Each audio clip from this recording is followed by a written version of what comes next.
ഇല്ല, എന്തെങ്കിലും ചെയ്യണം. ഒരു വഴി കണ്ടെത്തിയേ പറ്റൂ.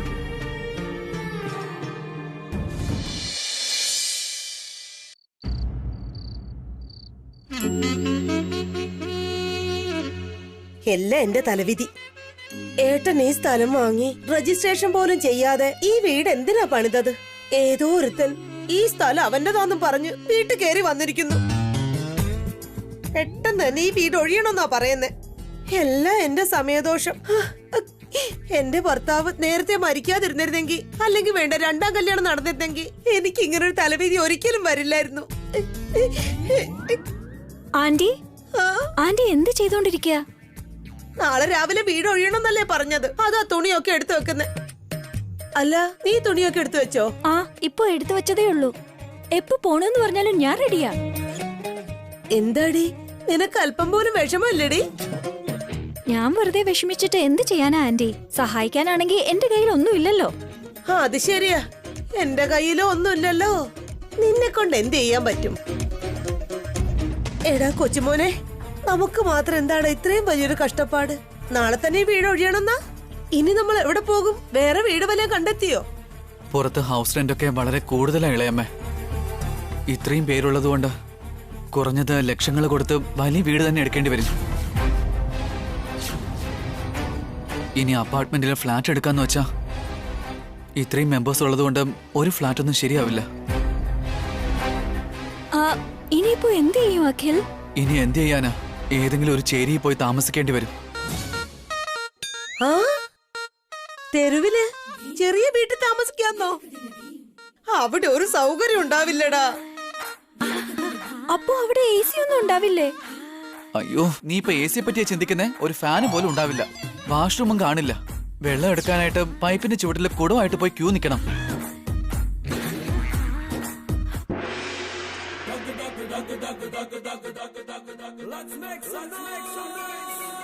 മോളെ കാർത്തികേ, നോക്ക്, ടാങ്കർ വന്ന ഉടനെ ഓടിച്ചെന്ന് നമ്മൾ ആദ്യം വെള്ളം എടുക്കണം.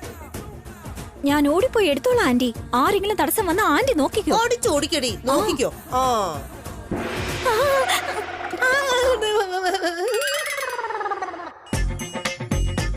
അയ്യോ, ആലോചിക്കുമ്പോ തന്നെ പേടിയാവുന്നടാ. നമ്മുടെ ഫ്യൂച്ചർ ഇനി ഇത്രത്തോളം ഭീകരമായിരിക്കും അഖിൽ. പിന്നെ നീ എന്താ വിചാരിച്ചത്? ഒരു സൈഡിൽ ഈ വീട് പോകുന്നുള്ള ആധിയിൽ എല്ലാവരും കഴിയുമ്പോ നിനക്ക് ആഡംബരം കാണിക്കണോ അല്ലേടി? ഇത്ര സൗകര്യത്തിൽ ജീവിച്ചിട്ട് നമ്മുടെ ഗതി ഇങ്ങനെയായി പോയല്ലോടാ. ഭർത്താവ് ഉണ്ടായിരുന്നെങ്കിൽ എനിക്ക് ഈ ഗതി വരെയായിരുന്നോ?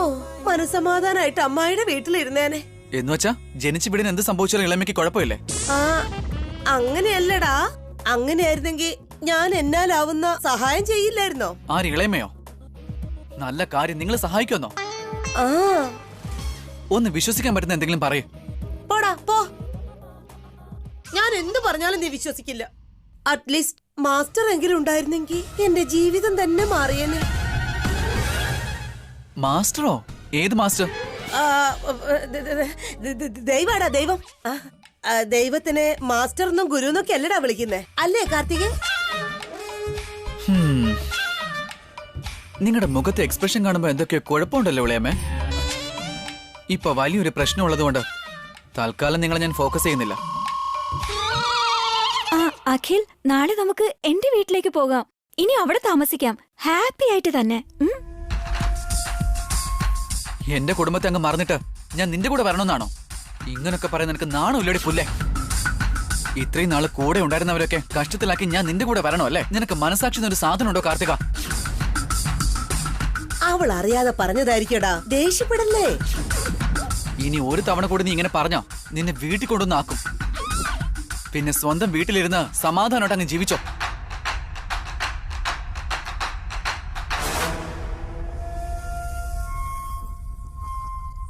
ഞാനിപ്പോ എന്ത് തെറ്റ് പറഞ്ഞിട്ടാ അഖിൽ ഇത്രയ്ക്ക് ദേഷ്യപ്പെടുന്നത്? എപ്പോ എന്തു പറയണമെന്ന് നിനക്ക് അറിയില്ലടി. ഈ സമയത്ത് ആരെങ്കിലും ഇങ്ങനെയൊക്കെ പറയോടി? എവിടെയെങ്കിലും പോയി കഷ്ടപ്പെടുന്നതിലും നല്ലത് എന്റെ വീട്ടിലേക്ക് പോകുന്നതല്ലേ?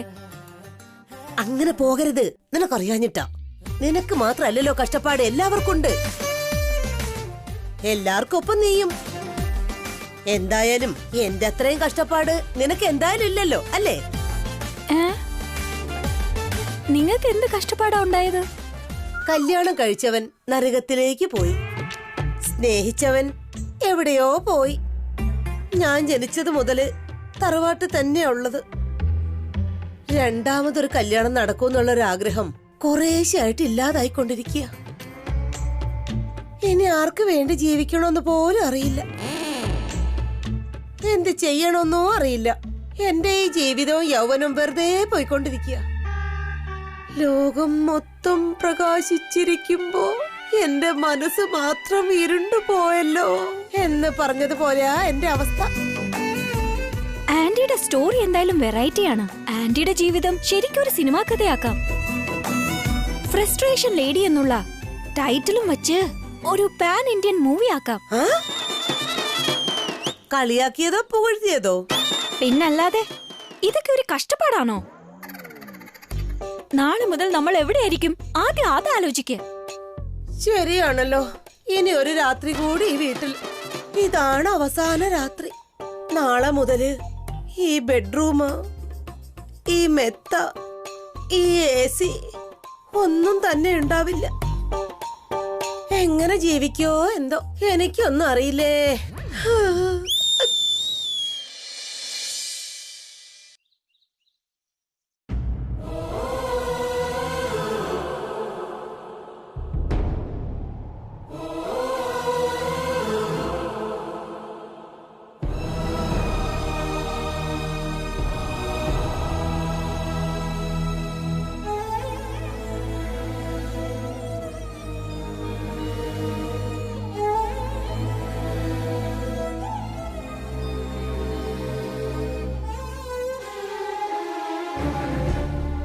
ഭാവനെ, എല്ലാം എടുത്തു വച്ചായിരുന്നോ? തുണികളും മറ്റ് സാധനങ്ങളും ഒക്കെ എടുത്തു വെക്കാൻ പറ്റിയെന്നല്ലാതെ ഓർമ്മകളെയൊന്നും കൂടെ കൂട്ടാൻ പറ്റുന്നില്ല. ഓർമ്മിക്കണ്ടെന്ന് എത്ര വിചാരിച്ചാലും ഈ വീട്ടിലെ മധുരമായ ചില നിമിഷങ്ങൾ എന്നെ കൊണ്ട് മറക്കാൻ പറ്റുന്നില്ല. മരുമകളായി വന്ന എനിക്ക് ഇങ്ങനെയാണെങ്കിൽ ഈ വീട്ടിൽ ജനിച്ചു വളർന്ന ഏട്ടന്റെ അവസ്ഥ ഓർത്ത് എനിക്ക് വിഷമാകുന്നു. എന്റെ അവസ്ഥ അതിലും മോശമാണ് ഭാവനെ. നിനക്ക് പുറത്തു പറയാൻ പറ്റും, എനിക്ക് അതിനു കൂടി കഴിയുന്നില്ല. അതാണ് വ്യത്യാസം. ഈ വീട്ടിലെ ചുവരുകളോട്, വാതിലുകളോട്, മേൽക്കൂരയോട്, മണ്ണിനോട്, ചെടികളോട് പറയാൻ കഴിയാത്തൊരു ആത്മബന്ധമുണ്ട് എനിക്ക്. ഈ വീട്ടിനുള്ള ഓരോ ശ്വാസവും എനിക്ക് സ്വന്തമാണെന്ന ഫീലായിരുന്നു. അമ്മയും അച്ഛനും എത്ര ആഗ്രഹത്തോടെയാണ് ഈ വീട് കെട്ടിപ്പടുത്തത്. ഇങ്ങനൊരവസ്ഥ ഉണ്ടാകുമെന്ന് ആരും പ്രതീക്ഷിച്ചിരുന്നില്ല ഭാവനെ. നമ്മൾ ആർക്ക് എന്ത് ദ്രോഹമാണ് ചെയ്തത്? നമ്മൾ എന്തിനാ ദൈവം ഇങ്ങനെ ശിക്ഷിക്കുന്നതേട്ടാ? ആരെന്ത് തെറ്റ് ചെയ്തിട്ടാ ഇങ്ങനെ ഒരു വിധി? നമുക്ക് എങ്ങനെയാണെങ്കിൽ പാവം അച്ഛന്റെ അമ്മയുടെ അവസ്ഥ എങ്ങനെയാണെന്ന് ആലോചിക്കുമ്പോ തന്നെ എനിക്ക് പേടിയാവുന്ന ഏട്ടാ. ഈ പ്രായത്തിൽ അവരാഗ്രഹിക്കാത്തതാ വന്നിരിക്കുന്നത്. 3 മക്കളുണ്ടെങ്കിലും ഒന്നും ചെയ്യാൻ കഴിയാത്തൊരവസ്ഥ. വല്ലാത്തൊരു നാണക്കേട് തോന്നുന്നു. സത്യമായിട്ടാ, 3 മക്കളും മരുമക്കളും ഉണ്ടെങ്കിലും ആരെ കൊണ്ട് ഒന്നും ചെയ്യാൻ പറ്റാത്ത അവസ്ഥയാ. ശത്രുക്കൾക്ക് പോലും ഇങ്ങനൊരവസ്ഥ ഉണ്ടാവരുത്. എല്ലാരും പോവാൻ തയ്യാറായി നിൽക്കുവാൻ തോന്നുന്നു. നമുക്ക് ലഗേജൊക്കെ എടുത്തിട്ട് പുറത്തേക്ക് ഇറങ്ങി നിൽക്കാൻ ഭാവനെ. ഒരുപാട് വിഷമം തോന്നുന്നു ഏട്ടാ. ഏതെങ്കിലും ദൈവമോ ദേവതയോ നമ്മുടെ ബുദ്ധിമുട്ടുകൾ മാറ്റി തന്നിരുന്നെങ്കിൽ വളരെ സമാധാനം കിട്ടും.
നിങ്ങളുടെ ലഗേജ് എവിടെയാ അബി?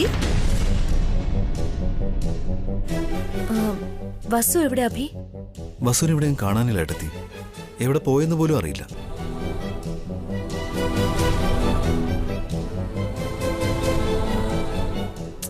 ഈ സമയത്ത് അവൾ എവിടെ പോയതാ?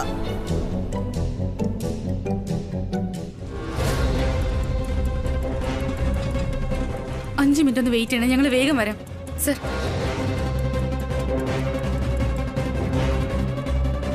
രാവിലെ തന്നെ ഈ വീട്ടിൽ നിന്ന് ഇറങ്ങണമെന്ന് വസുവിന് അറിയില്ലേ അബി? ആരോടും പറയാതെ അവൾ എവിടെ പോയതാ? വസുവേട്ടത്തി സ്വന്തം വീട്ടിലേക്ക് പോയിട്ടുണ്ടാവും ആന്റി.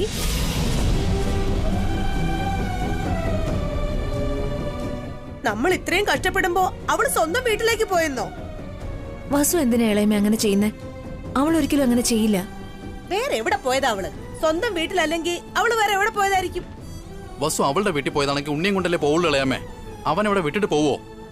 ഹ, അവനെ അബി ദത്തെടുത്തിരിക്കല്ലേ, അതുകൊണ്ട് അവനെ ഇവിടെ വിട്ടിട്ട് പോയതായിരിക്കും.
മരം വേരോടെ പിഴുതു മാറ്റുന്ന സമയത്ത് ചില്ലകളിൽ കൂടുവച്ചിരിക്കുന്ന പക്ഷികൾ മരം ഉപേക്ഷിച്ച് ദൂരെ ചിതറിപ്പോകുന്ന പോലെ അവരവർ സ്വന്തം വഴി തേടേണ്ട സമയമായി.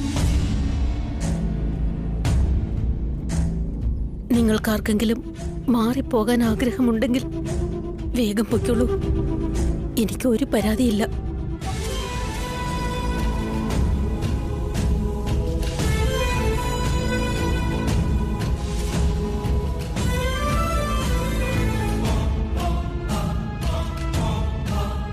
വസു ഇവിടെ പോയിരിക്കുകയാണെന്ന് അറിയാതെ വെറുതെ സംസാരിക്കല്ലേ ജയന്തി?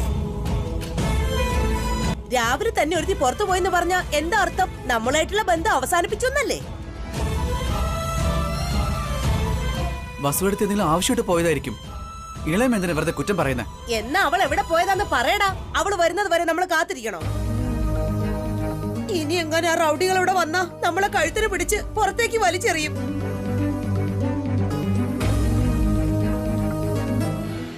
എക്സ്ക്യൂസ് മീ സർ, ഈ ഡോക്യുമെന്റ് ഒരു തവണ ഒന്ന് ചെക്ക് ചെയ്യാമോ?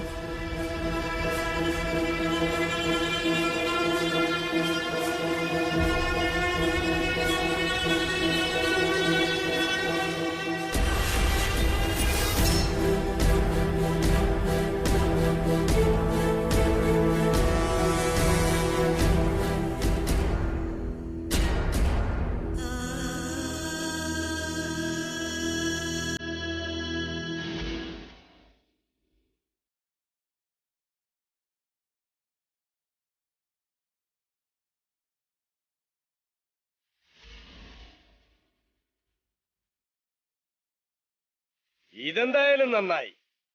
പെട്ടിയും കിടക്കകളും ഒക്കെ എടുത്ത് പോവാൻ ഇറങ്ങിയല്ലേ?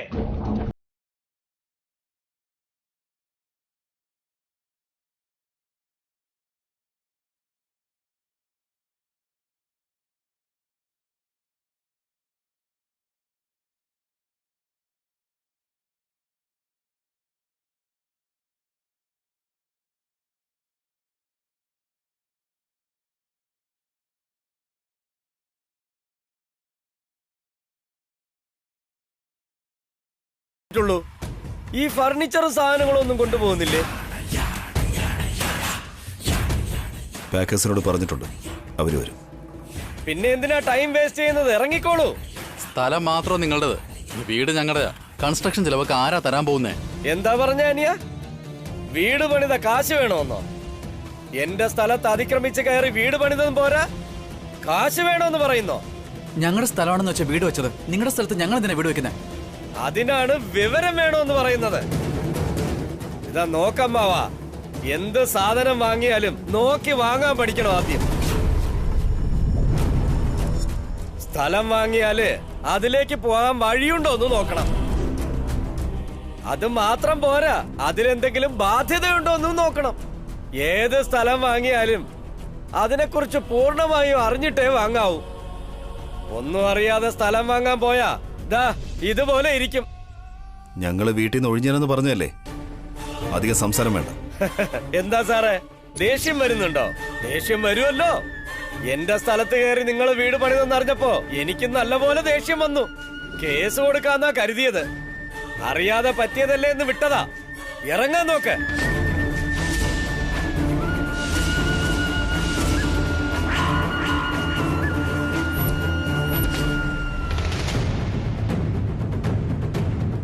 ശ്രീകാന്ത്, ഈ ലാൻഡ് രജിസ്ട്രേഷൻ നടത്തിയത് താൻ തന്നെയാണോ? അതെ സാർ. ഫേക്കായ ഡോക്യുമെന്റ് ഉണ്ടാക്കുകയാണോ തന്റെ ജോലി?